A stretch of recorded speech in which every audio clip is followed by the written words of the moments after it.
1990, when Rolex released Yacht-Master, the idea behind the new release was simple: to produce something that was more luxurious than the Submariner, and was not just offered with a bi-directional bezel having similar graduations as the Submariner, but was also made of precious metal.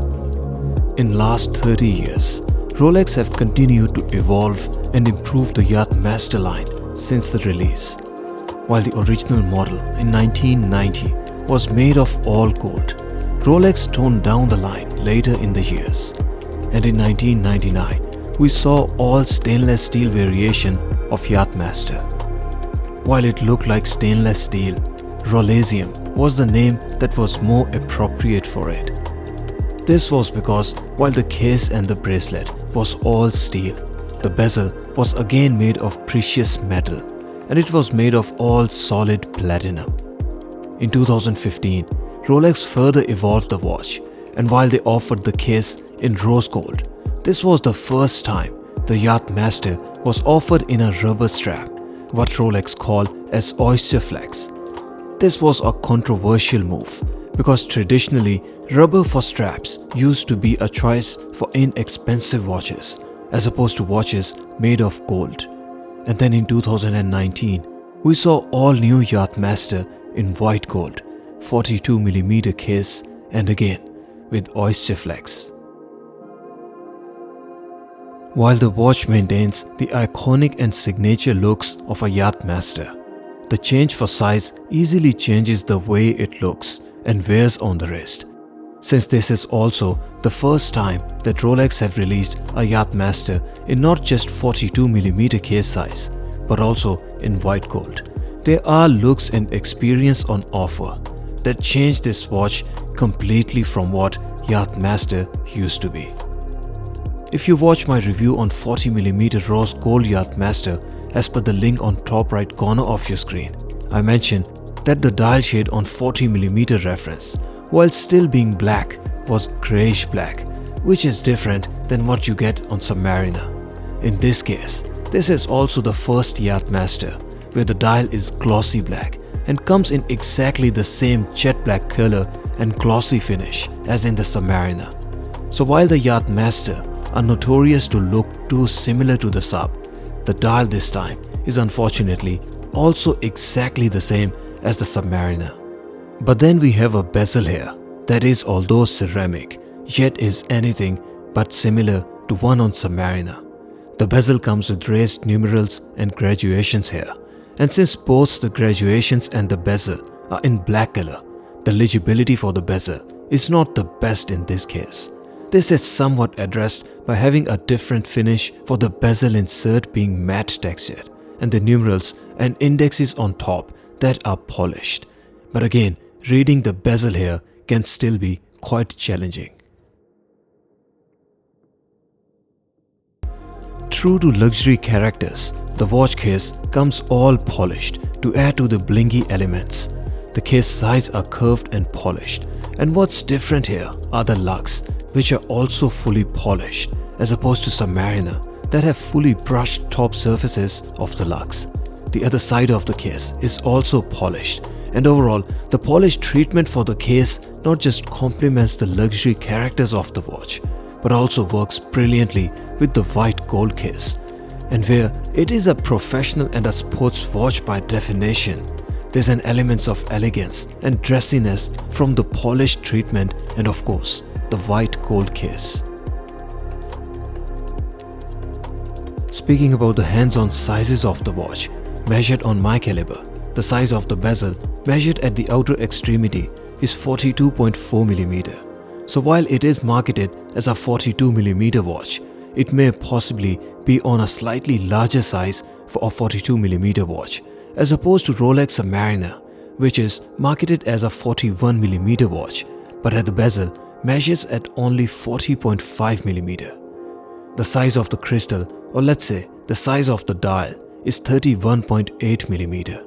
So the dial is big here, and if you own a Submariner or a GMT or even a 40mm Yacht-Master, the first thing you will notice with this watch is that it is considerably big due to bigger dial size. The lug-to-lug height of the watch is 50.1mm. So again, while it is marketed as a 1mm larger watch than the Submariner, it will wear around 2.5mm larger than the Sub. So make no mistake here, it is a big watch and it wears big too. The horizontal size of the case with crown included is 46.5mm. The watch comes with 20mm Oysterflex strap, which tapers down very elegantly to a size of only 15mm. The width of the clasp is 17.9mm. If you are thinking about the weight of the watch, it is 174 grams. So while it comes in rubber strap, it is relatively a top-heavy watch, and I do not consider it to be a light watch at all. Although, thanks to Oysterflex, the watch straps nicely and stays snug fit on the wrist. The watch comes with a strap that although looks like a rubber, but it's actually made of elastomer that offers it the softness and strength that no rubber arguably can. There are fins on the underside of the straps that provide strength and allow for ventilation during the use, while also allowing further flexibility for wrist contraction and stretch during an activity. The watch also comes with Oyster safety lock in the clasp, and thanks to glide lock system in the clasp, there is some flexibility with strap length without the use of tools. However, this is still limited, and if you need to size the watch for a different size wrist, you will most likely need to buy a new strap for the required size.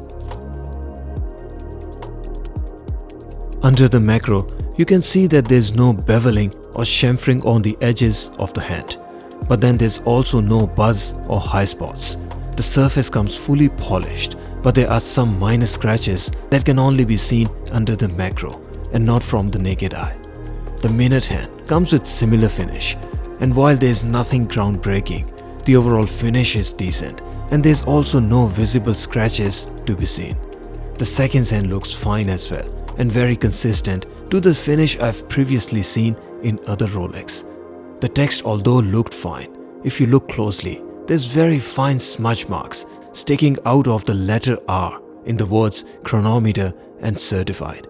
This was a little disappointing, as I've otherwise mostly seen the text in Rolex dials as very crisp. Examining the dial further, not that I can find a small splash mark on the left side of letter L, but see the letter E. The deformity and anomaly here is not just aesthetically unpleasant.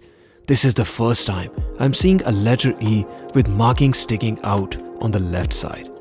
While this is a macro shot and it looks very obvious in this clip, from naked eye it's not very visible, but you can still spot it if you focus and really look for it.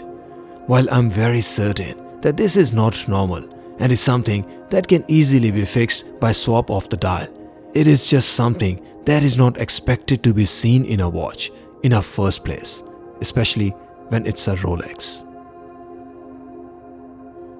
Inside the case, there's a newer generation workhorse movement, caliber 3235, to offer all the professional and sporty characters. The movement comes with +2 to -2 seconds a day of accuracy by operating at 4 Hz and offering a substantial 70 hours of power reserve.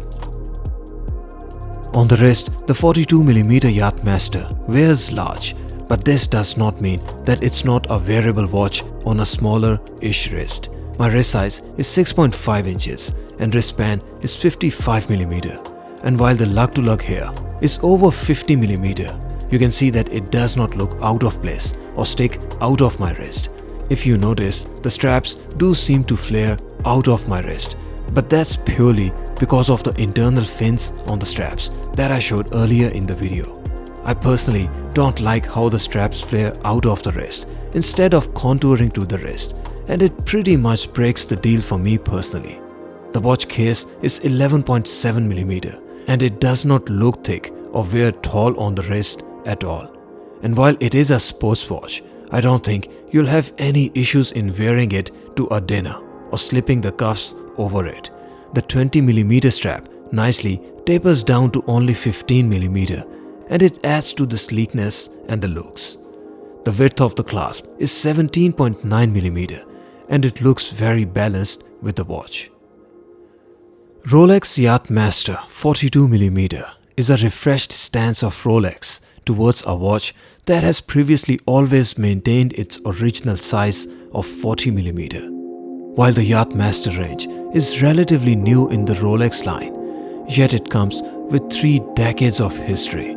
The 42mm size, the white gold case, the bidirectional bezel with matte and shiny texture, and then the rubber strap make it a very interesting and unique watch.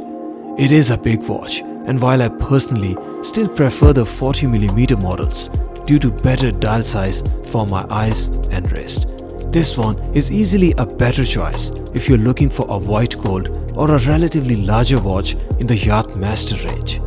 Unfortunately, it does come with its own limitations. That is, while there is a glide lock extension system, yet the flexibility on offer with the strap length adjustment is limited. The strap has fins inside, which although are meant to provide comfort, yet they come at the cost of looks, and the strap does not sit flush on the wrist, rather it flares out, which I personally can't overlook or enjoy. In this particular piece, sadly, the text for Rolex was also poorly printed, to the point that with the alphabets smudging out on the wrong side, I'm wondering, does it even read Rolex?